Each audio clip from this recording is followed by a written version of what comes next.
بسم اللہ الرحمن الرحیم۔ آج کی کہانی اس ہستی کی کہانی ہے جسے اللہ نے اپنے ہاتھوں سے پیدا کیا، جسے پہلا انسان اور پہلا نبی بنایا گیا، جن کی زندگی میں ایک خطا بھی تھی اور ایک عظیم توبہ بھی۔ یہ کہانی ہمیں سکھاتی ہے کہ گناہ کے بعد بھی اللہ کی طرف لوٹا جا سکتا ہے اگر نیت سچی ہو تو۔ حضرت آدم علیہ السلام کی تخلیق سے تقریباً 2000 سال پہلے اللہ تعالیٰ نے زمین پر جنوں کو آباد کیا۔ جب جنات زمین پر فساد کرنے لگے تو اللہ تعالیٰ نے ابلیس کو بھیجا کہ جنات کو سمندروں اور جزیروں کی طرف بھگا دو۔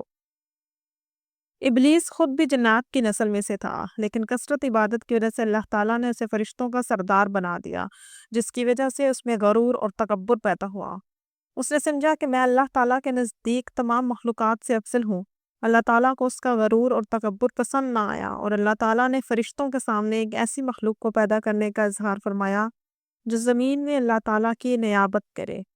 فرشتے جنات کا فساد اور خون ریزی دیکھ چکے تھے۔ انہوں نے اللہ تعالیٰ سے کہا، آپ زمین میں ایسی مخلوق کو اپنا نائب بنانا چاہتے ہیں جو زمین میں فساد پھیلائے، جبکہ ہم آپ کی حمد کے ساتھ تسبیح اور پاکیزگی بیان کرتے ہیں۔ اللہ تعالیٰ نے فرمایا، جو میں جانتا ہوں وہ تم نہیں جانتے۔ پھر اللہ تعالیٰ نے حضرت آدم علیہ السلام کا پتلا اپنے ہاتھوں سے پیدا کیا۔ وہ پتلا 40 سال تک بے جان پڑا رہا۔ ابلیس اس پتلے کے ارد گرد چکر لگاتا تھا۔ ابلیس ایک مرتبہ موقع پا کر حضرت آدم علیہ السلام کے منہ کی طرف سے بدن میں داخل ہوا اور دوسری طرف سے نکل گیا اور فرشتوں سے کہنے لگا، اس سے مت ڈرو، یہ اندر سے بالکل کھوکھلا ہے، اگر مجھے اس پر قابو پانے کا موقع ملا تو میں اسے ضرور گمراہ کروں گا۔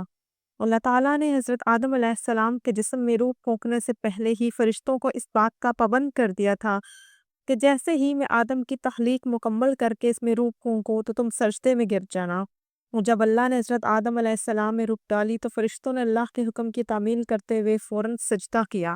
ابلیس کو بھی سجدے کا کہا گیا، مگر ابلیس حضرت آدم علیہ السلام کی عزت اور فضیلت کو دیکھ کر حسد کرنے لگا اور تکبر کی وجہ سے سجدہ کرنے سے انکار کر دیا۔ اللہ تعالیٰ نے وجہ پوچھی تو اس نے کہا کہ اسے تو نے مٹی سے پیدا کیا ہے اور مجھے آگ سے، لہٰذا میں آدم علیہ السلام سے بہتر ہوں۔ جب ابلیس نے اللہ تعالیٰ کی نافرمانی کرتے ہوئے سجدہ کرنے سے انکار کیا تو اللہ نے قیامت تک اس مردود کو جنت سے نکل جانے کا حکم دیا۔ حضرت آدم علیہ السلام کو اللہ نے مختلف چیزوں کے نام سکھا کر فرشتوں پر علمی برتری دی، اور پھر فرشتوں سے ان چیزوں کے نام پوچھے تو انہوں نے کہا، ہمیں تو بس وہی پتہ ہے جو آپ نے ہمیں سکھایا ہے۔ پھر حضرت آدم علیہ السلام سے کہا تو انہوں نے ان چیزوں کے نام بتا دیے۔ حضرت حوا کی پیدائش سے پہلے حضرت آدم علیہ السلام جنت میں اکیلے تھے، ان کا کوئی ہم جنس نہیں تھا۔ اللہ تعالیٰ نے ان کی تسکین کے لیے انہی کے جسم میں سے بائیں طرف کی چھوٹی پسلی سے حضرت حوا کو پیدا کیا اور ان کی بیوی بنا کر جنت میں رہنے کا حکم دیا۔ جب اللہ تعالیٰ نے حضرت آدم علیہ السلام اور حضرت حوا کو جنت میں رہنے کا حکم دیا تو انہیں ایک درخت کے پاس جانے سے روکا۔ شیطان سے یہ سب برداشت نہ ہوا، اس نے انہیں گمراہ کرنے کا منصوبہ بنا لیا۔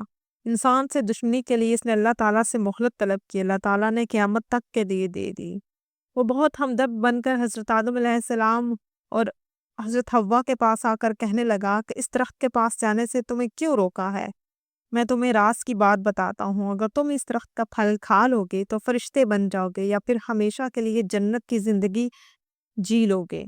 حضرت آدم علیہ السلام حضرت حوا ابلیس کو اپنا ہمدرد سمجھ کر اس کے بہکاوے میں آ گئے اور جس درخت کے پاس جانے سے اللہ تعالیٰ نے منع کیا تھا اس کے پاس چلے گئے، اور جیسے ہی اس درخت کا پھل چکھا تو ان کے جسم پر سے جنتی لباس اتر گئے اور وہ شرم کے مارے اپنے ستر کو چھپانے کے لیے جنت کے درختوں کے پتے اپنے اوپر چپکانے لگے۔ پھر اللہ نے انہیں زمین پر اترنے کا حکم دے دیا اور ساتھ ہی ابلیس کو بھی زمین پر اتار دیا۔ حضرت آدم علیہ السلام کو اس بات سے آگاہ کر دیا کہ جس طرح شیطان نے تمہیں بہکا کر جنت سے نکلوایا ہے، اسی طرح تمہیں دنیا میں بھی بہکانے کی کوشش کرے گا تاکہ تم دوبارہ جنت میں داخل نہ ہو سکو۔ حضرت آدم علیہ السلام اور حوا کو زمین پر اترنے کے بعد جنت کی راحت اور سکون والی زندگی یاد آئی اور انہیں اپنی غلطی کا احساس ہوا تو فوراً توبہ کی۔ حضرت آدم علیہ السلام نے دعا کی، اے ہمارے رب، ہم اپنے آپ پر ظلم کر بیٹھے ہیں، اگر آپ نے ہمیں معاف نہ کیا اور ہم پر رحم نہ فرمایا تو یقیناً ہم نقصان پانے والوں میں سے ہو جائیں گے۔ یہ دعا مانگنے پر اللہ تعالیٰ نے آپ کو معاف کر دیا کیونکہ اللہ غفور اور رحیم ہے۔ اس دعا میں حضرت آدم علیہ السلام کی 5 خوبیاں ذکر ہوں گے۔ انہوں نے اپنی غلطی کا اعتراف کیا، وہ اپنی غلطی پر شرمندہ ہوئے، اپنے نفس کو ملامت کی، توبہ کی، اللہ کی رحمت سے نا امید نہیں ہوئے۔ حضرت آدم علیہ السلام کے زمین پر آنے سے انسانیت کی اصل کہانی شروع ہوئی۔ زمین پر حضرت آدم علیہ السلام نے انسانوں کی رہنمائی کی، انہیں اللہ کی عبادت، توحید اور سچائی کا راستہ دکھایا۔ ان کی زندگی صبر، شکر اور اللہ کی رضا سے بھری ہوئی تھی۔ حضرت آدم علیہ السلام کی کہانی ہمیں یہ سبق دیتی ہے کہ گناہ انسان سے ہو سکتا ہے، لیکن جو اصل بات ہے وہ یہ ہے کہ ہم اس کے بعد سچے دل سے توبہ کریں۔ اللہ نے پہلے انسان کو معاف کیا تھا تو آج ہمیں بھی معاف فرما سکتا ہے، بس ہم دل سے سچے ہو جائیں